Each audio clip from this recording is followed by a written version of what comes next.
Part 2, Chapter 1, Vermissa. It was the 4th of February, 1875. It was evening, and the train was travelling to Vermissa, USA, the small town at the top of the valley. The train was full of miners who had been working all day. In the first carriage there were also 2 policemen and 1 other young man sitting alone. He was about 30 years old, with brown hair and grey eyes. He stared out of the window into the darkness. At one point he took a large gun from his pocket. It was loaded. He checked it quickly, then replaced it. But a miner sitting near him had noticed it. "Oh," he said. "You seem ready for action." The young man smiled. "Yes," he said. "We need them sometimes where I come from." "And where's that?" asked the miner. "Chicago," answered the young man. "You might find that you need it here, too." "Is that right?" asked the young man, surprised. "I'm looking for work here." "Do you have friends here?" "No, but I can make them," answered the young man. "I belong to the ancient order of freemen. There's no town without a lodge, so I'll find my friends there." The other man's manner changed. He got up, came over to sit next to the young man, and held out his hand. The 2 men shook hands in a special way. "I see you're telling the truth," said the miner. Then he raised his right hand to his right eyebrow. The young traveller raised his left hand to his left eyebrow. "Dark nights are unpleasant," said the miner. "Yes, for strangers to travel," answered the young man. "That's good enough for me. I'm Brother Scanlon, Lodge 341, Vermissa Valley. Welcome." "Thank you. I'm Brother Jack McMurdo, Lodge 29, Chicago. Master J.H. Scott. I'm lucky to meet a brother so early." "But why did you leave Chicago?" asked the miner. McMurdo nodded towards the policeman. "They'd be very interested to know," he said. "But I don't really want to talk about it. I've my own good reason for leaving Chicago." "Okay. Where are you going tonight?" "To Vermissa." "That's the 3rd stop. Where are you staying?" "With Jacob Shafter, Sheridan Street." "Well, I'm getting off at the next stop, but I'll give you some advice. If you're in trouble in Vermissa, go and see Master McGinty. Maybe we'll meet at the lodge one evening." The train stopped and the miner got off. The train moved off. "You're new around here, then?" one of the policemen asked McMurdo. "What if I am?" he answered rudely. "Just be careful who you choose to be your friends. I wouldn't start with Mike Scanlon and his gang if I were you." "What business is it of yours who my friends are?" shouted McMurdo. Everyone looked round at him. "Did I ask for your advice?" The 2 policemen were shocked. "No offense, stranger. It was a warning, seeing that you're new here." "I'm new here, but I'm not new to you and your kind," shouted McMurdo. "You're all the same, giving your advice when nobody asks for it." "Well, we'll probably be seeing more of you by the sound of it," said one of the policemen. "You're a troublemaker if ever I saw one." "I'm not afraid of you," cried McMurdo. "My name's Jack McMurdo, and if you want me, I'm staying at Jacob Shafter's at Sheridan Street, Vermissa. So I'm not hiding from you, am I?" A few minutes later, the train stopped at Vermissa Station, and McMurdo and many of the other miners got off the train. McMurdo was about to walk off when one of the miners stopped him. "You really know how to talk to the police," he said admiringly. "I'm passing by Shafter's place. Let me carry your bag and I'll show you where it is." Many of the other miners said good night as they left. Before he had even arrived in the town, Jack McMurdo had a reputation in Vermissa. The 2 men walked along. "That's the Union House," said the miner, pointing to one of the bigger buildings. "Jack McGinty is the boss there." "What's he like?" "Haven't you heard of him? He's been in the papers often enough because of the Scourers." "The Scourers? Aren't they a group of murderers?" asked McMurdo. "Shh!" cried the miner. "You won't last long here if you talk like that on the street so that anyone can hear you. There are murders, but McGinty's name mustn't be connected with them. He is everything. Now, Here's Jacob Shafter's house," Thanks. said McMurdo. He knocked on the door. It was opened by a beautiful young woman. She was blonde with dark eyes. McMurdo stared at her, lost for words. She spoke first. "I thought it was Father," she said. "Are you looking for him? He'll be back soon." I'm in no hurry, said McMurdo at last. but I'm looking for a place to stay, and your house was recommended to me. "Well then, come in, sir. I'm Eddie Shafter, Mr. Shafter's daughter. My mother's dead, so I run the house. You can wait by the fire for my father. Ah, here he is now." An old man walked slowly up the path. The two men talked, and Jack McMurdo agreed to pay $7 a week to stay with them. McMurdo quickly became popular at the Shafters' house. Within a few days, everyone knew who he was, and they liked and respected him. He had also fallen in love with Shafter's daughter, Etty, and told her so every day. He was determined to marry her, even though she told him that she had already promised to marry someone else. Chapter 2. Meeting Boss McGinty. One evening, Mike Scanlon came to see McMurdo. McMurdo, why haven't you been to introduce yourself to Master McGinty? He asked. I had to find a job. Replied McMurdo. I'm working as a bookkeeper now. Scanlon seemed worried. But you have to see Boss McGinty, he said. The lodge isn't the same here as it is in Chicago. Go tonight. But someone else wanted to talk to McMurdo that evening. Mr. Shafter called McMurdo into his room and asked him about his feelings for Etty, his daughter. "It's no good, McMurdo," said the old man. "Someone has got there before you." Yes, Etty told me so, but she won't tell me his name.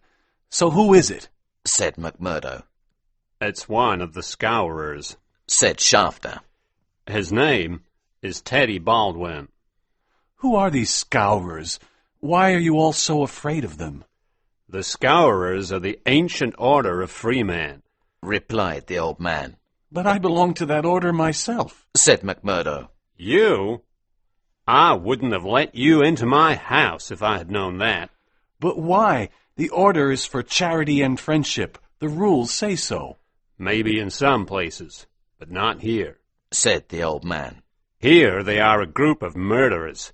It's bad enough that I have one of these people coming after my Eddie, and that I cannot say no to him. I won't have another one staying in my house. You must leave." McMurdo went to see Etty. If I had been first, Etty, would I have had a chance? He asked her. Etty started crying. Things would have been very different if you'd been the first. She cried. We can't be together because of a promise to someone you don't love? That's wrong, Etty. But I'm afraid of him, Jack, both for myself and my father. Can't we go away together somewhere else? We can take Father with us. I can't take you away. I can't leave here yet. But I promise you, no harm will come to you or your father. But you may find that I am as bad as other men, Etty, said Jack. Oh, no, Jack. I trust you, replied the girl. The door opened suddenly, and a handsome young man walked in. Etty jumped to her feet, looking alarmed. I'm glad to see you, Mr. Baldwin. You're early. Please sit down. Mr. Baldwin did not sit down. "Who's he?" he demanded. Etty explained that McMurdo was staying with them. "Well, McMurdo, this young lady is mine. Perhaps she told you." No, I didn't know there was anything between you. "Well, you know now," replied Baldwin. "Perhaps you're ready for a fight, Mr. McMurdo." McMurdo jumped up. I am, he cried. Come on outside. Oh, Jack, be careful. He'll hurt you, cried Etty. "Oh, it's Jack, is it? I see how it is. Well, I'll sort this out without getting into a fight." He rolled up his sleeve and showed McMurdo a strange mark on his arm. It was a triangle inside a circle. "Do you know what that means?" I don't know and I don't care. "Well, you will know. I promise you that. Perhaps Miss Etty can tell you about it. And you, girl, you'll come back to me, do you hear? He turned and left the house. McMurdo decided to go straight down to the Union House and introduce himself to Boss McGinty, whose bar was crowded as usual. Boss McGinty was not an honest man, and he was getting richer and richer. As a councillor, he controlled taxes, roadworks, and various accounts for the area. The citizens of Vermissa were blackmailed into silence, scared that they might be killed. McMurdo went into the bar. He saw a tall, strong, heavy-looking man with black hair and a beard, who had to be McGinty. He looked friendly, but he had evil eyes. McMurdo walked up to the man, looked him in the eye, and introduced himself. He made a signal so that McGinty would know he was also a freeman. McGinty looked surprised, but then he took McMurdo to a back room. He sat down and, without saying a word, examined McMurdo carefully. For a couple of minutes he sat in silence. Then, suddenly, he pulled out a gun. "If this is a game of yours, it won't last long," said McGinty dangerously. That is a strange welcome from one brother to another, replied McMurdo calmly. "That's just what you have to prove, that you really are a brother." McGinty then asked him some details about where he was made a freeman and the reason why he had left Chicago. McMurdo gave him a page from a newspaper.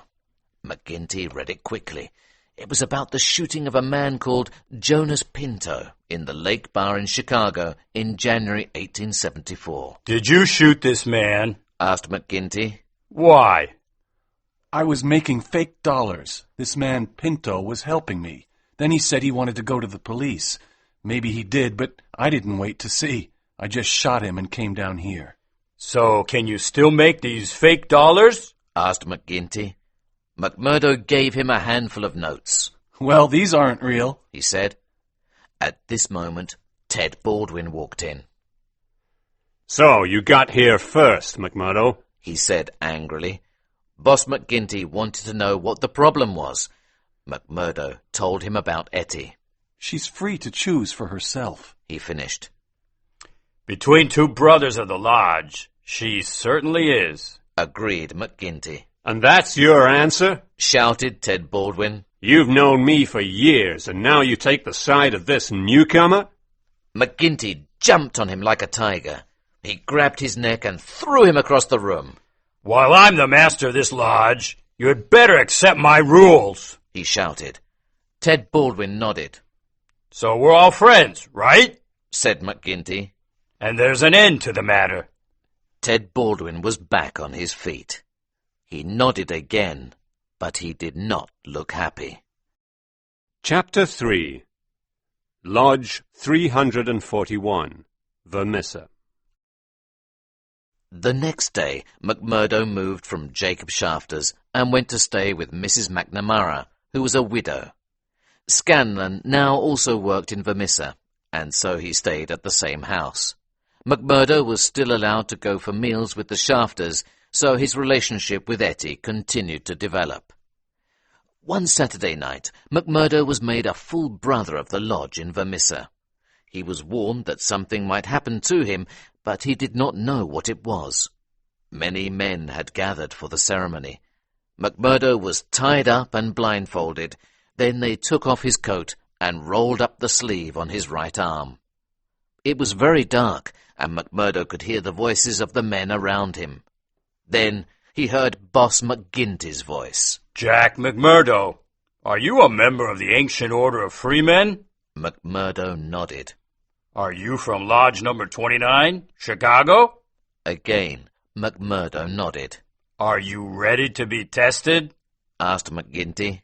I am, replied McMurdo. "Very well."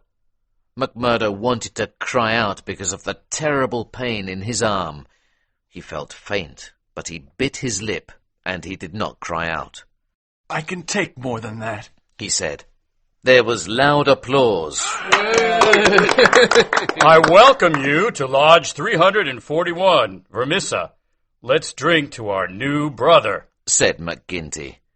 McMurdo took off his blindfold and examined his arm. There was a circle with a triangle in it, burnt deep and red onto his arm. So now to business, said McGinty. How's our bank balance? And so McMurdo learnt of the way this community worked. Small companies gave money to the order so that they were protected. If they did not give money, machinery went wrong, buildings burned down, and men were murdered. Nothing could be proved against the order, as most of the policemen were paid by the society, and the others were too scared to do anything. Nobody wanted to give evidence against the order. But towards the end of the meeting, another man spoke. Brother Morris told them of how one large company had forced all the smaller companies out of the valley and bought their businesses. I don't see that it matters to us who has bought the businesses, Brother Morris, said Boss McGinty. But Brother Morris continued. With respect, sir, I think it will matter very much to us in the future. If big companies like the railroad or General Iron own large parts of this valley, and their bosses are in New York or Philadelphia, they won't care about our threats. The small men can't harm us. They haven't the money or the power. But if these big companies find that we are stopping their profits, they won't stop until they have brought us to justice. But McGinty took no notice of Brother Morris. I expect the big companies will find it easier to pay them to fight, the same as the small companies, he said. And now let's drink. There was one last piece of business to be sorted out that night. The editor of the local newspaper, the Herald, had recently printed an article criticizing the lodge. His name was James Stanger. The headline was, Reign of Terror in the Coal and Iron District. McGinty read the article to the men, who were by now drunk and restless. That's what he says about us. Now what shall we say to him? He shouted. Kill him! Shouted back many voices. No, we must be careful. But he must get a severe warning, ordered McGinty. Who will go this evening? Ted Baldwin volunteered, with 5 or 6 other men. Take our new brother with you, added McGinty. Baldwin did not look pleased. You can come if you want, he said to McMurdo. It was a very cold night. The men walked through the town and stopped outside a high building. You stay down here, McMurdo. Watch the door, said Baldwin. You others, come with me. The men went in and up some stairs. From the room above came a cry for help, then the sound of crashing chairs. A grey-haired old man rushed out of the room. He was grabbed before he could go any further, and his glasses came falling down the stairs to McMurdo's feet. The old man was on his face, and the men hit him again and again with sticks. The others stopped, but Baldwin kept attacking the old man, who was now covered in blood. McMurdo went up and pulled Baldwin away. Leave it! You'll kill the man! The boss said that we shouldn't kill him, and look what you're doing! We'd better go home. The others agreed with McMurdo. Hurry, said one of the men. There are lights coming on. All the town will be here in a minute. Run! They left the beaten body of the editor on the stairs and moved quickly away up the streets and back to their homes. Chapter 4 The Valley of Fear. When McMurdo woke up the next morning, his head ached and his arm was very painful from the mark. Because he had his own illegal way of making money, he did not always go to work, and this morning was one of those times. He sat and read the paper. There was an article about last night's events. Editor seriously injured at the Herald office, was the headline. McMurdo put down the newspaper. The landlady brought him a note. It read, I want to speak to you. Meet me on Miller Hill. I have something important to tell you. The note was not signed. McMurdo was surprised, but decided to go. When he got to the hill, Brother Morris was waiting for him. I wanted to ask you something, but please don't tell Boss McGinty. When you joined the Freemen's Society, did you think that it would lead you to a life of crime? He asked. If you call it crime, said McMurdo. Some call it war. Of course it's crime, cried Morris. When I arrived here, I wanted to do the best for myself and my family. But then I was forced to join the lodge in order to carry out a murder. I went, but I couldn't do it. But it made me a criminal. I was a good Catholic, but now the priest will no longer speak to me. I see you going the same way. Can't we do anything to stop it?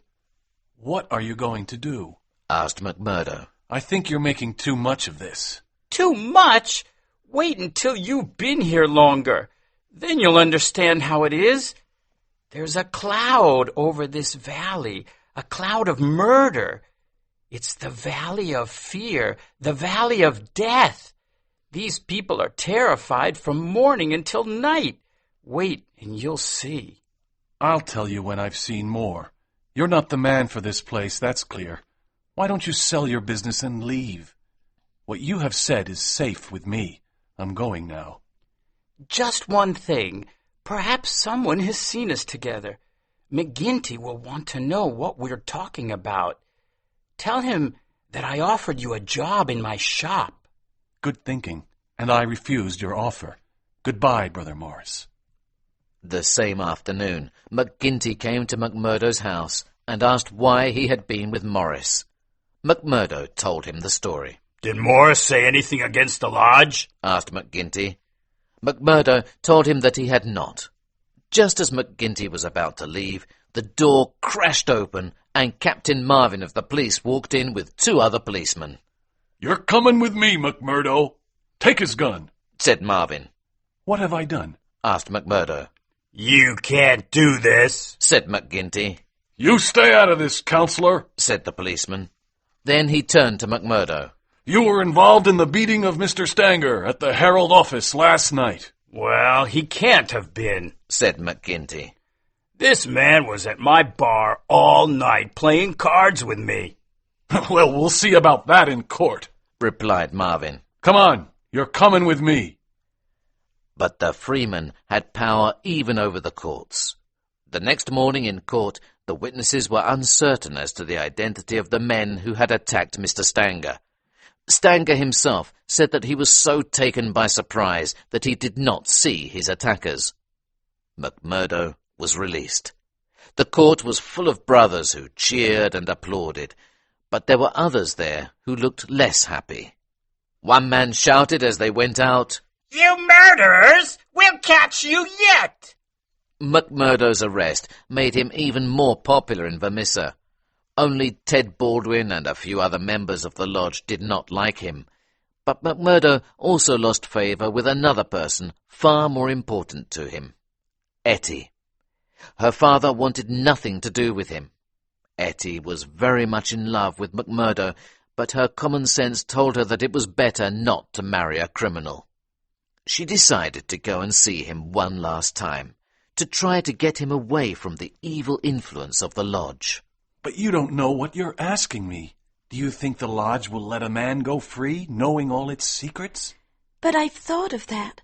Father has some money saved up, and he is ready to leave this place. Let's go together to New York or Philadelphia. But they have lodges there, too. We can't get away that easily, said McMurdo. Well, to England or Sweden, or anywhere to get away from this valley of fear. Look, Eddie, the best I can say is that in 6 months or so I'll find a way so that we can leave here with no problems. Really? 6 months? Etty was happy. Is that a promise? I promise, said McMurdo. Life in the valley continued as before. The Scourers murdered people and terrorized the district. McMurdo was given a job of his own to do. He had to blow up the house of a man named Chester Wilcox. There was no other way of doing it except at night, when his wife and 2 small children were also in the house. McMurdo set the explosives, and the house blew up. However, someone had told Wilcox that he was in danger, and the night before the explosion, he and his family moved to a safe place. But in general, life had never seemed so hopeless and dark in the Valley of Fear. One Saturday evening in May, Brother Morris came to see McMurdo again. I must speak to you, he said. I spoke to you once before, and you didn't tell McGinty, so I know I can trust you. I have something to tell you. The man was white and shaking. McMurdo gave him some whiskey and waited. There's a detective after us, he said. You've heard of Pinkertons? When they send a man after you, they don't stop until they have what they want. The lodge will be finished. We must kill him, said McMurdo at once. Who is he? Where is he? How do you know about him? Tell me the facts. Morris answered all McMurdo's questions. His name is Bertie Edwards, but here he's using Steve Wilson as his name. He's staying in Hobson's Patch. I know because I have a friend who works for the telegraph service. He told me about him. Those big corporations have hired Pinkerton's best man. Leave this to me, said McMurdo. Don't worry. McMurdo went to the Shafters. He told Etty the news and asked her if she was willing to go with him when the time came to leave. Day or night, Jack, I'll be ready when you come for me, she said. Chapter 5. Bertie Edwards's Trap. Later that evening, McMurdo went to the lodge. As it was Saturday, the brothers were already there. Jack went to his seat. Master, he said, I have urgent news. McMurdo told them what he knew and what he planned to do about it. There's only one answer, said McMurdo. Bertie Edwards must never leave the valley, said Baldwin. Exactly, agreed McMurdo. Here's what we'll do. He told them his plan. Bertie Edwards was pretending to be a journalist called Steve Wilson. He had spoken to McMurdo, offering him money for information on the Scourers. McMurdo had told him some stories that he had made up, and Wilson gave him $20. Wilson offered him more money for more information. McMurdo arranged for Wilson to come to his house so that he could tell him all the secrets of the lodge in exchange for more money. Wilson was to come to Mrs. McNamara's house at 10 o'clock. The house was isolated, and Mrs. McNamara did not hear very well. 7 of the other freemen were to come to the house at 9 o'clock, ready for Mr. Wilson. Once we get the door shut behind him, that'll be the end of Bertie Edwards, said McMurdo. McMurdo returned home and prepared for the evening ahead. He cleaned and oiled his gun. He spoke to Scanlon, who was also staying at the house. Although he was a scourer, Scanlon did not like what the men did. McMurdo told him to go out that evening and stay away until the morning. The 7 freemen, including Boss McGinty, arrived at 9 o'clock. McMurdo put the whiskey on the table, and the men began to drink, ready for the job that was ahead of them. Maybe he won't come. Maybe he knows there's danger, said one of the men. Don't worry, he'll come, said McMurdo. Listen. There were 3 loud knocks on the door. Be quiet, whispered McMurdo to the others. He went down the passage to the door. The others heard McMurdo open the door, then an unfamiliar voice. Then they heard the door close. Bertie Edwards was inside. The door opened and McMurdo reappeared. He came to the end of the table and looked at the men. He said nothing. Well, said McGinty impatiently. Is he here? Yes, replied McMurdo slowly. Bertie Edwards is here. I am Bertie Edwards. The room was silent. Then the windows were suddenly broken, and guns were pointing in through them. McGinty jumped up from his chair and ran for the door, but Captain Marvin of the police appeared and pointed his gun at him. Stay where you are, McGinty, said the man they had known as McMurdo. Take their guns, Marvin. The men could do nothing. They were trapped. They sat around the table, staring at McMurdo with confusion and hatred in their eyes. I'd like to speak to you before we leave, said the man who had trapped them. I am Bertie Edwards of Pinkerton's detective agency. I was chosen to break up your gang. It's taken me a long time, and it's been hard and dangerous, but I've won. Maybe you think the game isn't over yet. I'll take my chances. You and 60 more of you will be in prison tonight. Before I took this job, I never believed that there was a society like yours.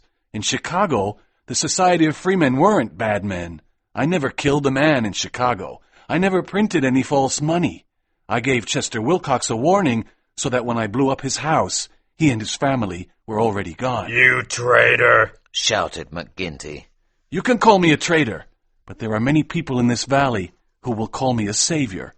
I've been here 3 months in order to get to know every man and every secret. I never want to live another 3 months like it, not for all the money in the world. Now, Captain Marvin, take them away. Scanlon had delivered a note to Etty and her father. The two left the Valley of Fear and never went back. 10 days later, Etty and Bertie Edwards were married in Chicago. The trial of the Scourers was held, and McGinty was hanged along with 8 others. Many other men went to prison. Bertie Edwards's job was done. But, as he had thought, it was not over. Ted Baldwin was not sentenced to death. He was in prison for 10 years, but when he came out, he spent all his time looking for Bertie Edwards. Bertie Edwards changed his name again and moved to California, and it was there that Etty Edwards died. He took the name John Douglas and was nearly killed when he was working in the mining industry with an English partner named Barker. A warning came just in time, and Douglas left for England, where he married for the 2nd time.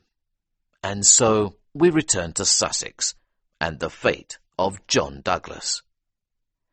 At the trial, John Douglas was freed for having acted in self-defence, but Holmes's advice was to leave England. 2 months had gone by, and we had nearly forgotten about the case, but then, one night, a message arrived for Holmes. All it said was, "Dear me, Mr. Holmes, dear me." It was from Moriarty. Holmes looked very serious. Later that night, Cecil Barker came to visit us. I have very bad news, Mr. Holmes, he said. I thought so, said Holmes. It's poor Douglas. They tell me his real name is Edwards, but he'll always be Douglas to me. I told you that they left for South Africa 3 weeks ago? Holmes nodded. I received this message from Mrs. Douglas last night. John has been lost overboard. No one knows how the accident occurred. Ivy Douglas. It was no accident, said Holmes. He was murdered? These scourers, these criminals? Why couldn't they leave him alone? No, interrupted Holmes. There has been a master at work here. This is the work of Moriarty. But what has he to do with all this? The Americans had a job to do in England. Like any other criminals, they asked Moriarty for help. From that moment, John Douglas was doomed. But what can be done? Can't this Moriarty be stopped? Asked Barker. Oh, yes, said Holmes. He can be stopped. I just need more time.